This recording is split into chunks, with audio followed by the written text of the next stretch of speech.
कहानी 7 बेटियां और पिता की सीख। बहुत पुरानी बात है। एक राज्य था। उस राज्य का राजा बड़ा ही कठोर स्वभाव का था। उसका नाम था राजा विक्रम। राजा में सब खूबियां थीं।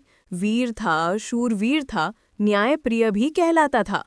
पर एक बहुत बड़ी कमी उसके स्वभाव को अंधकारमय बना देती थी। वो मानता था कि लड़कियां बेकार होती हैं। राजा ने हुक्म जारी कर दिया था कि इस राज्य की कोई भी लड़की पढ़ाई लिखाई नहीं करेगी। लड़कियां सिर्फ घर संभालेगी और बेटों के लिए जगह छोड़ेगी। गांव-गांव में लोग ये सुनकर दुखी हो जाते। माएं अपनी बेटियों को देखते हुए आंसू बहाती और कहती, काश इन्हें भी शिक्षा मिल पाती। बेटियों का जन्म।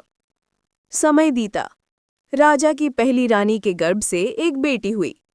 राजा का चेहरा उतर गया। हाय, मुझे तो वारिस चाहिए था। ये बेटी क्या करेगी?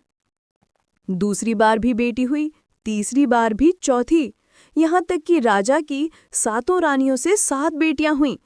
हर बार राजा का मन और भारी हो जाता। वो सोचता, मेरा भविष्य तो अंधकारमय हो गया। लेकिन महल के भीतर इन 7 बेटियों ने चुपचाप एक दूसरे का साथ निभाया। वे चोरी छिपे किताबें पढ़ती, आपस में सीखती और बड़ी होती गईं। वे जानती थीं कि पिता उन्हें बोझ समझते हैं, लेकिन उनके दिल में एक ही इच्छा थी, एक दिन हम अपने पिता को समझाएंगे कि बेटियां बोझ नहीं, वरदान हैं। पहली बेटी की सीख। आद्या। एक दिन राज्य के करों का हिसाब गड़बड़ा गया। मंत्री गलत सही गिनतियां करने लगे। राजा गुस्से से गरज रहा था। तभी उसकी सबसे बड़ी बेटी आद्या आगे बढ़ी। वो बोली, पिताजी, यदि अनुमति दे तो मैं ये गिनती ठीक कर दूं। राजा ने हंसकर कहा, तू एक लड़की, चल हट। लेकिन आद्या ने तख्ती और कलम उठाई और पल भर में सब हिसाब साफ कर दिया। राजा हैरान रह गया। आद्या बोली, देखिए पिताजी, विद्या का कोई लिंग नहीं होता। अगर बेटियां पढ़ेंगी तो राज्य का काम भी संभाल सकती हैं। राजा कुछ सोच में पड़ गया। कुछ ही समय बाद राज्य में महामारी फैल गई। सैनिक और प्रजा बीमार पड़ गए। वैद्य और चिकित्सक हार मान गए। तभी दूसरी बेटी वैद्या जंगल से जड़ी बूटियां लेकर आई। उसने दवा बनाई और बीमारों को पिलाई। सब ठीक होने लगे। वैद्या बोली, पिताजी, यदि बेटियां विद्या पाएं तो वे जीवन बचा सकती हैं। क्या जीवन से बड़ा कोई धन है? राजा ने बेटी को गर्व से देखा, लेकिन फिर भी कुछ बोला नहीं। तीसरी बेटी की सीख। सूर्या। राज्य में लोग निराश और उदास रहने लगे। कोई हंसता गाता नहीं था। तभी तीसरी बेटी सूर्या ने रंगों और गीतों का सहारा लिया। उसने सुंदर चित्र बनाए, गीत गाए, जनता मुस्कुराने लगी, उनके चेहरों पर आशा लौट आई। सूर्या बोली, पिता, बेटियां सिर्फ घर नहीं संभालती, वे दिलों को रोशन भी करती हैं। कला भी शिक्षा का ही रूप है और ये समाज में नई जान भर देती है।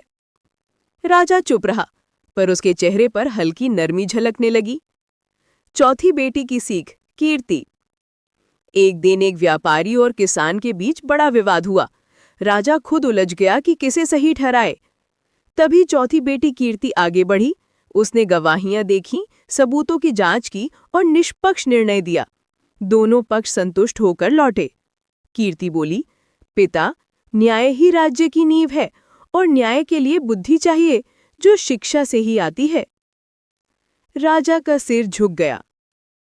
पांचवी बेटी की सीख। शौर्य। कुछ महीनों बाद पड़ोसी राज्य ने हमला कर दिया। राजा के सैनिक कमजोर पड़ने लगे। तभी पांचवी बेटी शौर्या ने तलवार उठाई। वो घोड़े पर चढ़ी और सेना का नेतृत्व किया। उसकी बहादुरी देखकर दुश्मन भाग खड़ा हुआ। शौर्या बोली, पिता, बेटियां सिर्फ आंगन नहीं, रणभूमि भी संभाल सकती हैं। अगर हम पर विश्वास किया जाए तो हम किसी से कम नहीं। राजा की आंखें चौड़ी रह गईं। छठी बेटी की सीख। नीति। राजा का खजाना खाली होने लगा। व्यापारी शिकायतें करने लगे। तभी छठी बेटी नीति ने योजना बनाई। उसने कर घटाए, व्यापारियों को छूट दी और नए रास्ते खोले।